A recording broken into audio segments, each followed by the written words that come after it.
네, 안녕하세요. 널 위한 수교론 이지윤입니다. 지금 강의를 촬영하고 있는 날짜는 11월 24일 일요일이고요.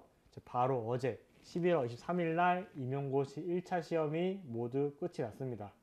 본격적으로 해설 강의에 들어가기 전에 우리 그동안 1년 동안 치열하게 준비하신 전국에 계신 모든 선생님들 정말 수고 많으셨습니다.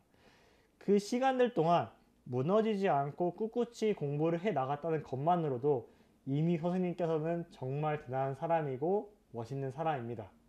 우리가 아직 2차 시험이 남기는 했지만 2차 시험을 바로 준비하기보다 그가 못 만났던 친구들도 좀 만나고 연말의 분위기도 느끼고 혹은 선생님들 각자만의 방식대로 재충전의 시간을 가지고 가는 것은 어떨까 싶습니다. 자, 그럼 본격적으로 해설 강의 들어가 보도록 하겠습니다. 문제를 보기 전에 우선 이 시험에 대해서 총평을 먼저 해볼 텐데요. 먼저 문제 구성을 보시면은 교육과정 같은 경우 이제 최근 출제되는 경향 두 문제가 똑같이 출제가 되었고요. 수교재 같은 경우 작년과 비교해서 한 문제 더 많게, 실론의 경우는 한 문제 더 적게 출제가 되어서 예년과 비슷한 문제 구성을 따르고 있다라고 볼 수 있겠고, 이제 중요하게 살펴볼 것이 체감 난이도인데요. 제가 이제 체감 난이도를 말씀드릴 때 우리에게 생소한 개념이 얼마나 많이 출제가 되었냐가 척도가 될 수 있는데, 저 같은 경우 이제 기출을 A부터 2등급까지 가장 많이 출제된 것부터 해가지고 2등급 출제가 한 번도 안 됐던 것들 이런 데까지 해서 이렇게 5등급으로 알아왔습니다. 자, 근데 제가 가장 많이 말씀드리는 게 우리가 A부터 E까지 모든 유형을 공부할 게 아니라 우리는 A부터 C까지 빡빡하게 이 코어 이론들만 핵심적으로 공부해도 합격권으로 가는 데는 전혀 지장이 없다라고 말씀을 드렸죠. 이제 작년을 비롯해 가지고 지금까지 기출됐던 경향들을 봐도 그렇고요. 마찬가지로 올해도 A부터 C의 대부분의 문제들이 분포되어 있는 것을 볼 수가 있습니다. 자, 근데 이제 보면은 D랑 2등급에서 한 문제씩 출제가 되었는데요. 얘 같은 경우 1점에 대한 점수가 배점이 될 것 같고, 마찬가지로 이 D등급에서 출제된 얘도 1점이 부여가 될 것 같습니다. 자, 근데 사실은 얘 같은 경우는 이제 브라운 월터의 와리프납 전략에 대한 문제인데요. 속성 부정하기를 물어봤죠. 자, 근데 이제 얘 같은 경우, 이제 와리프납 전략 같은 경우에는 우리가 14년도 이전에는 출제가 되긴 했지만 그 14년도 이후에는 출제가 된 적이 없긴 하지만 얘는 언제든지 다시 나올 수 있는 이론이니까 계속 강조하면서 다뤄왔습니다. 그렇기 때문에 사실 얘를 못 쓰신 선생님들은 거의 없을 거라 생각이 들고요. 하지만 얘를 차차 하더라도 이 D랑 2등급 이 점을 차차 하더라도 여기서 22점이 부여가 되니까 여기 안에서만 우리가 잘 서술하고 점수를 챙기다 하더라도 합격권으로 가기엔 충분하다. 그렇기 때문에 체감되는 난이도가 그렇게 어렵진 않았을 것이다 라고 예상해 볼 수 있겠습니다. 자, 그럼 본격적으로 이제 문제를 볼 텐데, 우리가 문제를 해설하기에 앞서서 이 강의를 보시는 대부분의 선생님들께서 아마도 이 강의를 어떤 이론들을 공부하기 위해서, 개념들을 공부하기 위해서 본다기보다는 우리가 어제 봤던 시험에서 내가 쓴 답안이 맞는 걸까? 혹은 내가 이렇게 서술을 하는데 점수를 받을 수 있을까? 이러한 포인트들을 궁금해하시는 선생님들이 대부분일 거라 생각이 되어서 정답은 왜 이렇게 되고 왜 이거인지에 대한 설명보다는 얘는 정답으로 인정이 되고 얘는 정답으로 인정이 안 된다. 얘를 서술할 때는 이런 것들을 서술을 해줘야 된다. 이런 것들을 중점적으로 살펴보도록 하겠습니다. 자, 이제 전공의 1호부터 보시면은 이제 수교재 대수 파트에서 출제가 되었죠. 이제 기억과 니은에 들어갈 용어를 순서대로 쓰라는 문제였는데, 이제 기억 같은 경우는 정답이 변수가 되죠. 그리고 니은 같은 경우 자리지기인 미지수. 그래서 니은의 정답은 미지수가 되겠습니다. 자, 근데 이제 여기서 한 가지 짚고 넘어갈게. 우리가 니은은 대부분 다 잘 쓰셨을 것 같은데 기억을 변수라는 용어 대신에 대수라고 쓰신 선생님들이 조금 계실 것 같습니다. 그래서 과연 이 대수라는 답이 인정을 받을 수 있을 것인가 생각을 해봤을 때 변수랑 대수를 수교재에서는 엄연히 다르게 다루고 있습니다. 이 변수 같은 경우는 문자가 가지고 있는 어떤 특징들을 얘기하는 때 변수라는 용어를 많이 쓰고, 대수라는 거는 그 문자를 조작을 해가지고 어떤 학습하는 과정, 어떤 식을 연산하고 어떤 답을 구해내는 그 과정 전체를 대수라고 보고 있습니다. 자, 그러기 때문에 결론부터 말씀드리자면은 대수는 엄연히 변수랑 다른 용어로 수교재에서 취급을 하고 있기 때문에 대수는 답이 될 수 없다. 변수만 답으로 인정이 될 것 같다 라고 말씀을 드릴 수 있겠습니다. 자, 그리고 또 이제 문자 선택의 임의성에 대한 개념에 대한 인지장애를 가지고 있는 것으로 보인다 라고 어떤 선생님께서 질문을 남겨주셨는데요. 그것 또한 답으로 인정받기는 어려울 것 같습니다. 왜냐면은 우리가 기억에 대한 설명으로서 위에를 한번 살펴봐야 되는데 위에 두 가지에 대한 오개념이 나옵니다. 하나는 문자 C가 어떤 정해져 있는 수를 나타내는 게 아니라 임의의 수를 나타낼 수 있다는 것에 대한 오개념, 또 그리고 그 다음이 이제 문자를 임의로 선택할 수 있다는 오개념, 이 두 가지에 대한 오개념에 대한 설명이기 때문에 한 가지 문자 선택의 임의성에 대한 정답은 인정받기 어려울 것 같습니다. 자, 이거는 이제 제 책에 나와 있는 교재고요. 이제 대수 인지장애 파트의 변수 개념에 대한 인지장애로서 각각의 성질들이 나오는 것이죠. 자, 그래서 대수에 대한 이제 수교재에 대한 설명을 보면은 대수는 기호를 사용한 일반적인 계산 방법 또는 수에 관한 추론에서 문자를 사용하는 과학, 기호의 일반적인 특징을 통해서 양을 탐구하는 방법, 즉 대수는 어떤 과정으로서 보고 있는 거고 변수는 문자가 가지고 있는 특징을 설명하고 있는 용어다라고 볼 수 있다. 마찬가지로 자리지기 미수 역시 제 교재에서 다룰 거예요. 자, 그 다음 전공 A의 5번 문제입니다. 전공 A 5번 제일 처음 물어본 거 보면은 스캠프가 제시한 이해의 관점에서 기억에 해당하는 용어를 쓰라 그랬죠. 기억 뭐예요? 왜 그런지 알고 그 절차를 요약할 수 있는 상태, 바로 관계적 이해가 되겠죠. 답은 기억은 관계적 이해다 라고 적어주셔서 충분하긴 하지만 저는 조금 더 자세하게 적었습니다. 우리가 원과 지선의 위치 관계에 대해서 배우고 있으니까 걔가 왜 그렇게 되는지 규칙이나 절차를 연역할 수 있는 관계적 이해에 해당한다 라고 적어줬어요. 자, 그 다음 두 번째로 물어본 걸 보시면은 도형의 방정식에서 학습한 내용을 바탕으로 니은에 들어갈 내용을 쓰라 라고 했죠. 그 니은에 들어갈 내용은 뭐야? 원과 지선의 위치 관계를 판별식 말고 다른 방법을 이용해서 구할 수 있냐에 대한 내용인데 얘는 어떤 걸 쓰면 돼? 바로 점과 직선 사이의 거리를 학습한 내용을 바탕으로 지도할 수 있다라고 됐죠. 자, 근데 우리가 얘 니은에 들어갈 내용은 점과 직선 사이의 거리를 이용한다, 거리 공식을 이용한다 라고 써도 점수를 받을 수 있을 것 같긴 하지만 우리가 어떻게 걔를 지도할 수 있을까에 대한 내용을 좀 자세하게 적어주시는 것이 더 좋을 것 같습니다. 자, 그래서 얘를 이용해서 원과 직선의 위치 관계 어떻게 설명해? 우리가 원의 중심과 직선 사이의 거리를 재고 얘랑 반지름이랑 크기를 비교해서 얘가 반지름보다 작으면은 안 만나고 반지름이 더 크면은 만나고 두 점에서 만나고 반지름이랑 같으면은 한 점에서 접하고 이런 것들을 지도할 수 있겠죠.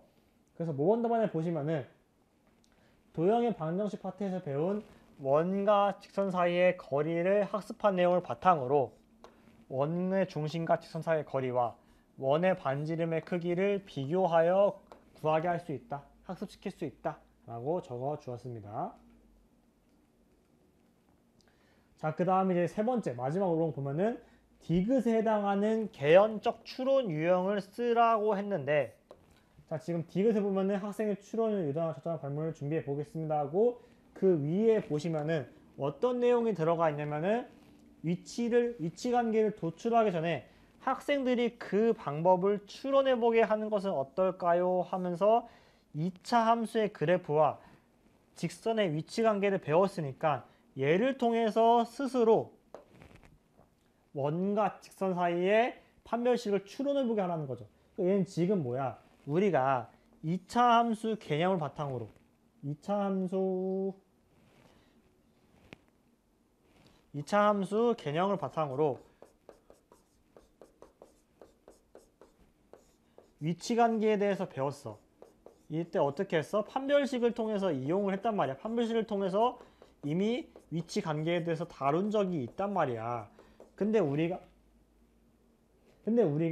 애들한테 원이랑 직선이랑 판별식에 대해서 먼저 알려주지 말고 애들한테 얘의 내용을 바탕으로 원이랑 위치 관계를 어떻게 될까 추론해보게 하라는 거죠. 지금 얘는 어떤 상황이야? 그러면은 우리가 A라는 어떤 공간이랑 B라는 공간이 있는데 A에서 성립하는 PA라는 성질이 비슷한 공간인 B에서 PB라는 성질이 성립하는지를 추론해보게 하라는 거잖아. 얘는 어떤 추론이에요? 유비 추론에 해당하겠죠. 유추에 해당하겠죠. 자, 그래서 지금 유비 추론 나와 있고 답안에 보시면은 디귿은 유비 추론이다 라고 적어주시면 되겠죠. 자, 그리고 나서 그 다음 물어본 게 이 추론을 유도하는 적절한 발문 한 가지를 제시하되 뭐에 근거해서 계획 수립 단계에 근거해서 제시를 하라 그랬습니다. 이거 근거해서 설명하라 제가 강조 드렸죠. 근거해서 설명하라 그러면은 얘가 이러니까 얘는 이러한 게 나와야 돼. 이 A니까 B다. 이 논리를 가지고 서술을 해주셔야 됩니다. 자, 그래서 계획 수립 단계가 뭔가 하고 보니까 폴리아의 문제 해결 과정에서 해결 계획 단계, 주어진 것과 구하려는 것 사이의 관계를 파악하는 단계, 혹은 보조 문제를 고려하는 단계가 정의가 되겠죠. 지금 주어진 것은 뭐야? 우리가 2차 함수랑 직선이랑 위치 관계에 대한 판별식, 걔가 주어진 것이고 구하려는 건 뭐야? 원과 직선 사이의 위치 관계죠. 혹은 우리가 보조 문제는 뭐야? 우리가 원과 직선 사이의 관계를 구하기 위해서 보조 문제, 2차 함수랑 직선의 위치 관계에 대한 문제를 고려하는 것이 되겠죠. 그러니까 우리는 해결 계획 단계의 정의가 이러하니까 걔에 대한 발문으로서 뭐 전에 이와 유사한 문제를 본 적이 있는가, 관련된 문제를 알고 있는가, 도움이 된 것 같은 사실이나 정의를 알고 있는가, 이런 발문을 할 수 있다. 이런 식으로 서술이 가야겠죠. 발문은 아무거나 적절한 것을 적어주시면 되겠고요. 자, 그래서 모범 답안을 보시면은 계획 단계에서는 주어진 것과 구하는 것 사이의 관계를 파악하기 위해 보조 문제를 고려할 수 있으니까 이와 유사한 문제인 2차 함수 그래프와 직선 위치 관계를 떠올리게 해야 하므로, 그러니까 전에 이와 유사한 문제를 본 적이 있나요? 라는 발문을 할 수 있다 라고 답안을 적어주시면 되겠습니다. 자, 그 다음 전공 A의 6번 문제입니다. 얘 문제를 보고 당황하신 선생님들이 좀 계실 것 같아요. 굉장히 지엽적인 내용을 물어봤죠. 바로 스파드의 대상으로서의 개념과 과정으로서의 개념을 물어봤습니다. 사실 제가 수교재에 어떻게 실려있냐 하고 보니까 딱 어떻게 실려있냐면은 그냥 그런 게 있다. 대상으로서의 개념이 있고 과정으로서의 개념이 있다. 걔가 어떤 거에 대한지, 걔가 정의가 뭔지, 어떤 이론인지에 대한 설명은 하나도 없어요. 그냥 그런 게 있어.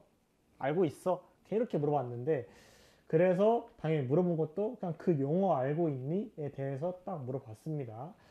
그래서 얘는 아까 A부터 2등까지 분류한 영역 중에서 가장 지엽적인 내용, 2등급에 해당하는 내용이게 되었고요. 그래서 정답은 구조적 방법인데, 우리가 그냥 정답만 이렇게 짚고 넘어가기 아쉬워가지고 얘에 대한 내용에 대한 설명을 간단하게 해보도록 하겠습니다. 일단 스파드는 수학적 개념에는 대상으로서의 개념이 있고 과정으로서의 개념이 있다라고 했는데요. 이 대상으로서의 개념을 학습하기 위한 방법이 바로 구조적 방법이다. 그리고 과정으로서 학습하기 위한 방법이 바로 조작적 방법이다 라고 이야기를 하고, 간단하게 예시를 생각해보면은 이제 대상으로서의 개념이라는 거는 하나의 대상으로서 관측을 한다라는 거야. 예를 들면은 우리가 어떤 이 함수 y는 x제곱이라는 함수를 학습하는 상황이라고 생각을 해보면은, 우리가 대상으로서 학습한다는 것은 걔 그래프를 관찰을 하고 얘네 과정을 전체적으로 보고 그냥 얘를 하나의 그래프 대상으로서 본다는 것이죠. 근데 이 과정으로서 학습한다는 거는 우리가 얘를 학습하기 위해서 뭐 x, y 이렇게 나온 다음에 x에다 0 집어넣고 1 집어넣고 2 집어넣고 그럴 때 y 값이 어떻게 변해가는지 이 과정을 학습한다는 것이죠. 스파드는 이러한 과정으로서 방법과 대상으로서의 방법이 상호 보완적으로 이루어지면서 개념이 학습이 된다라는 이론이 바로 여기서 얘기하고 있는 이론입니다. 그래서 정답은 구조적 방법이 될 것이고요. 두 번째로 물어본 게 이제 조금 중요하죠. 에이포스 이론. 이제 한번 나왔었죠. 그때 나왔던 건 이제 함수 개념에 대해서 물어봤는데, 제가 이제 이제 함수기능 나왔으니까 이제 무한에 대해서 물어볼 수 있다라고 물어보면 말씀을 드리면서 무한을 수열이랑 엮을 수 있지 않을까라고 이제 예상을 드렸는데 무한이 나오는 건 맞았지만 수열이 틀렸습니다. 왜 무리수, 무한소수의 측면에서 나왔죠. 자, 그래서 얘는 꼼꼼하게 공부한 선생님들이라면 맞추셨을 것 같습니다. 자, 근데 얘를 이제 좀 자세하게 짚어볼 텐데 옆에 있는 게 이제 제 교재에 나와 있는 에이포스 이론의 적용, 무한 개념에 대한 내용이고요. 자, 지금 보시면은 행동 과정 대상 측면에서 분석을 해봐야 되는데 이런 식으로 루트 2가 1.4랑 1.5 사이에 있다. 루트 2가 1.41과 1.42 사이에 있다. 이렇게 하나하나 행동을 해보는 게 뭐야? 낱낱이 변환을 해보는 거니까 이 과정이 바로 행동의 과정에 들어간다. 근데 과정은 뭐야? 우리가 행동을 했던 낱낱이 변환들이 하나의 대상으로 인식되는 것을 대상의 과정이라 하죠. 근데 그게 이제 무한의 관점에서는 그 과정이 가능적 무한으로 인식이 되는 단계라고 설명이 되어 있는데 딱 예비고사가 이제 발문을 하죠. 아, 얘 수수 부분이 끝없이 진행이 되는 것을 이제 인지를 할 수 있으니까 얘는 가능적 무한임을 직관적으로 아는구나. 아, 바로 이 단계에서 과정의 단계가 들어가는구나. 그 다음에 이제 대상 단계는 뭐야? 과정의 단계가 하나의 대상으로서 인식이 되어서 얘가 계속해서 변해가는 과정이 아니라 얘가 무리수가 1.41, 1.414, 1.4142 이렇게 계속 끝없이 변해가는 과정이 아니라 하나의 대상으로서 인식되면서 걔가 또 완결된 상태로서 보이는 것, 바로 실무안으로서 인식되는 것, 하나의 수로서 딱 방점을 찍는구나 라는 것이 인식되는 실무안의 개념으로 실제로 존재하는 수인, 실무안의 개념으로 가는구나 라는 것이죠. 그래서 바로 이러한 활동, 이제 한 변의 길이가 1인 정사각형을 이용해서 이런 식으로 루트 2가 딱 하나의 수로 딱 완결이 되는구나 인식하는 과정이 바로 대상의 단계다 라고 분석을 해볼 수 있겠습니다. 자, 그럼 주요한 키워드는 뭐야? 우리가 에이포스 이론에 대해서 서술을 할 때 그냥 행동은 이거고 과정은 이거고 대상은 이거야 라고 하는 것보다 지문의 상황을 쓰고 얘는 행동, 지문의 상황을 쓰고 얘는 과정, 지문의 상황을 쓰고 얘는 대상, 이런 식으로 서술이 들어가는 게 좋다라고 제가 말씀을 드렸죠. 자, 그래서 모범 답안을 보시면은 천천히 보겠습니다. 자, 우선은 위 지문에서 루트 2가 여기 사이에 있고 루트 2가 여기 사이에 있는 것을 성립하는 것을 확인해 보는 것은 뭐야? 대상에 대한 변화를 적용해 보는 행동 단계이다. 지문의 상황이랑 행동 단계의 키워드, 대상에 대한 변화를 적용해 보는 것, 키워드까지 같이 적어 주셔야 되고요. 그리고 이러한 행동이 반복되면서 루트 2가 소수 부분이 끝없이 계속된다는 것을 인식하는 것은 가능적 무한임을 인식하는 거니까 과정 단계에 해당한다. 그 다음에 뭐였어? 우리가 한 변의 길이가 1인 정사각형의 대각선의 길이를 이용해서 걔가 어느 수로 딱 완결이 된다. 실무안으로서 인식이 된다. 라는 것은 대상화가 일어난 대상 단계이다라고 적어주면 되겠죠. 한 변의 길이가 1인 정사각형의 대각선의 길이를 이용하여 루트 2와 같이 끝없이 존재하는 가무안이 아닌 가무안이 하나의 대상으로서 인식되어서 실제로 존재하는 실무안의 개념이 되는 것은 대상 단계에 해당한다. 이렇게 적어주시면 되겠습니다. 됐죠? 자, 그 다음 전공 B의 1번 보도록 하겠습니다. 답은 이제 못하죠. 여기 디귿입니다. 지금 니은 직관주의가 틀렸죠. 얘는 지금 수학적 지식이 참임이 입증되는 것이 아니라 반증 가능한 것이며 증명과 반박의 논리에 의해서 계속 개념이 생성된다. 지식이 성장한다. 얘는 바로 직관주의가 아니라 준경험주의가 되겠죠.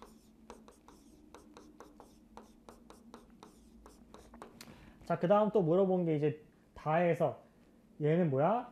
지식은 자주적 구성의 원리, 생장 지향성의 원리, 비객관성의 원리를 따른다. 이게 뭐죠?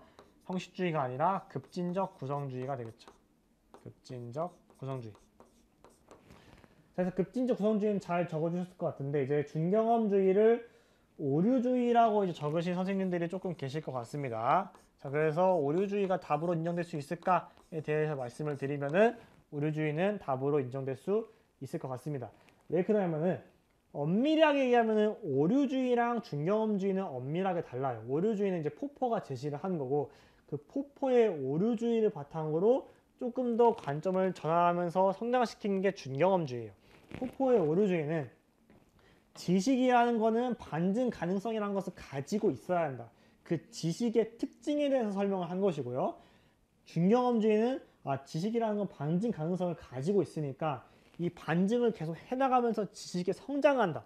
그 지식의 성장 과정에 초점 맞춘 게 중경험주의입니다. 그래서 사실 라카토스의 그 논문을 봐도 중경험주의, 자신의 중경험주의랑 오류주의를 다른 관점의 수리 철학으로 비교하면서 설명을 하고 있어요. 근데 왜 답으로 인정을 하냐면은 우리 실론, 우리가 이제 교과서처럼 사용하는 수학교육 실론의 그 두 가지 용어를 구별해서 사용하고 있지 않습니다. 지금 이 아래 보시면은 얘는 제가 실론에서 한 문장을 발췌해 온 것이고요. 중경험주의 가로치고 오류주의라고 되어 있죠. 중경험주의, 오류주의 수리 철학을 학교 수학에서 다루는 것은 굉장히 유의미하다. 이런 것처럼 이제 실론에서는 중경험주의랑 오류주의를 명백하게 구분하고 다루고 있지 않아 가지고 이제 오류주의 역시 충분히 답으로 인정될 수 있을 것 같다라고 정리를 하고 넘어가도록 하겠습니다. 네, 그 다음 전공 B의 3번 문제입니다. 중학교 수업상의 일부라고 그랬는데 어떤 특정한 단원에 대한 수업 상황은 아닌 것 같고요. 그러니까 이 문제를 출제하기 위해서 그냥 임의로 만들어낸 상황인 것 같습니다.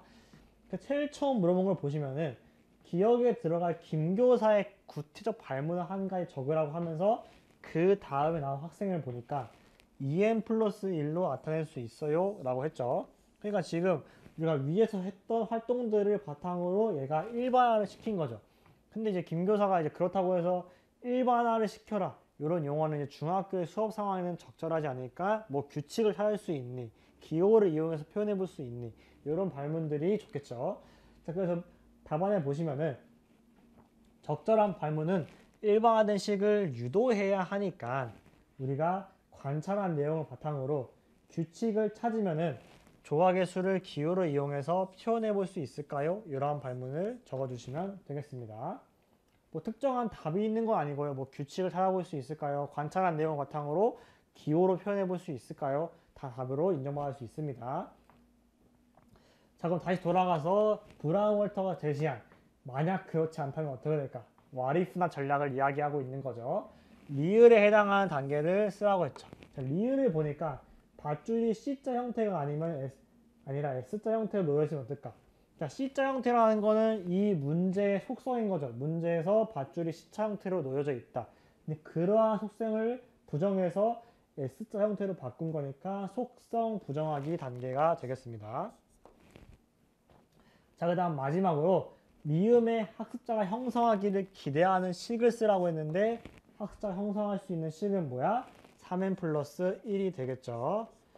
그 다음에 밑줄 친 디귿과 같은 활동에 대한 교수학적 이의를 비읍에 근거하여 한 가지 제시하시오라고 했는데 디귿은 뭐야? 디귿 어딨죠? 여기 있죠. 디귿. 이 문제를 변형하여 새로운 형태의 문제를 만들어 보시죠. 바로 문제제기 활동을 이야기하고 있는 거죠. 그러니까 문제제기 활동의 교수학적 의의, 중요성을 비읍에 근거해서 서술을 하라는 거야. 지금 비읍은 뭔데? 학생들이 새롭고 다양한 아이디어를 떠올른다. 어떻게? 문제를 변형해 보니까. 그래서 우리는 뭘 적어주면 돼? 우리가 문제제기의 역할과 중요성에서 어떤 탐구 지향적인 학습 태도들을 길러줄 수 있다. 창의적 능력을 발현에 도움을 줄 수 있다. 이런 두 가지 중에 하나를 적어주면 되겠죠.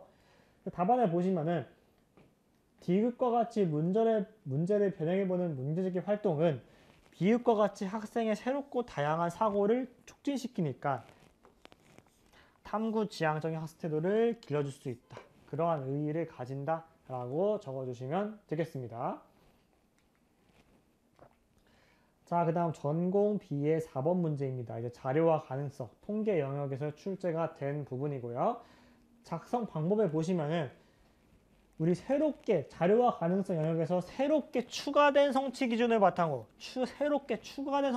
바탕으로 기억에서 교사가 제시할 그래프의 유형을 쓰고 그 특징을 산술해라 새롭게 추가가 된 성취 기준인데 어떤 통계에 대한 그래프다. 지문을 보지 않더라도 상자 그림이라는 것을 알 수 있겠죠. 자, 근데 기억을 한번 보시면은 지금 이렇게 두 집단이 나와 있고 평균 중앙값과 같은 그런 지표들을 한눈에 볼 수 있는 그래프는 어떤 게 있을지 얘를 물어보는 건데 얘는 바로 상자 그림이죠. 또 상자 그림의 특징은 뭐야? 바로 두 집단의 분포를 비교할 때 사용하기에 적절한 특징을 가진다. 이런 것들을 적어주시면 되겠죠. 제가 교육과정 총정리 영상에서 짚어드렸던 내용이죠. 자, 그리고 나서 그 다음 물어본 걸 보시면은 밑줄 친 니은의 이유를 투키의 그래프의 현실성의 관점에서 서술을 해라 라고 했는데 그래프의 현실성이 뭔데 자료에 담긴 다양한 의미를 그래프가 적절하게 담고 있는 것 그리고 그래서 그것을 해석해서 자료를 해석할 수 있는 것을 그래프의 현실성이라고 그러는데 지금 이러한 현실성에 근거해서 니은의 이유를 서술하래. 근데 지금 니은을 보니까 자료를 어떻게 해?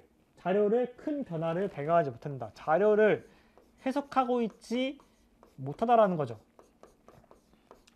그러면은 얘는 지금 이 그래프가 자료의 의미를 잘 담고 있는 거야, 안 담고 있는 거야? 잘 못 담고 있는 거죠. 잘 못 담고 있다는 건 뭐야? 그래프의 현실성이 떨어지고 있다라는 것이 되겠죠. 자, 그래서 답안에 보시면은 니은의 이유를 먼저 써죠. 니은의 이유는 뭐예요? 지금 기록을 보면은 28초부터 30초까지인데 지금 얘 그래프의 Y축을 보면 0초부터 100초까지야. 그러니까 그래프의 시간적 단위에 비해서 기록의 시간적 단위에 비해서 그래프의 Y축의 단위가 너무 커버리니까 그래서 떨어지는 거죠. 그럼 어떻게 하면 돼? 이 단위를 줄여주면 되겠죠. 자, 그래서 니은은 Y축의 시간 단위가 분포에 비해 너무 크므로 자료에 담긴 의미를 그래프가 적절하게 담고 있지 못하다.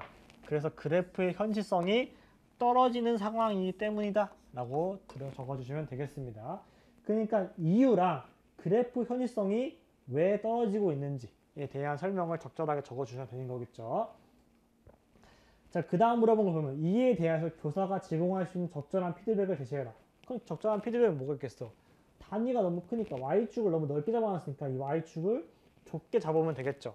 그래서 Y축을 25부터 35까지 구간으로 바꾸어 그래프를 그리고 다시 관찰해 보도록 피드백할 수 있다 라고 적어주시면 되겠죠. 중요한 건 단위를 그 구간을 축소시킨다는 거예요. 뭐 이 25, 35는 중요하지 않습니다. 자, 그럼 됐고요. 자, 그 다음 전공 B의 5번 마지막 문제입니다. 제일 처음 물어본 거 보면은 수학적 다양성의 원리가 적용되도록 기억에 들어갈 발문을 써봐라 라고 했죠. 수학 다양성의 원리 뭔데? 개념은 변하지 않게 변이만 변화시키면서 수학을 지도하자라는 거죠. 개념이 뭔데? 원 밖에 그은 접점까지의 그 길이는 같다가 되겠죠. 그럼 변이는 뭐죠? 점 P의 위치 혹은 원의 위치, 원의 크기 이런 것들이 변이 될 수 있겠죠. 점 P의 위치는 이 위에서 바꿔봤으니까 원의 크기를 바꿔보세요. 원의 위치를 바꿔보세요. 이런 것들이 바로 정답이 될 수 있겠죠. 그래서 모범답안 보시면은 적절한 내용은 원의 크기를 다양하게 변화시켜봐요 이다. 이렇게 서술을 해주시면 되겠습니다. 자, 그 다음 성취기준 적용 시 고려사항에 근거하여서 1번을 우수로 평가한 이유를 서술해봐 라고 했는데 1번 보니까 정당화하는 다양한 방법을 활용했는가 되어 있죠.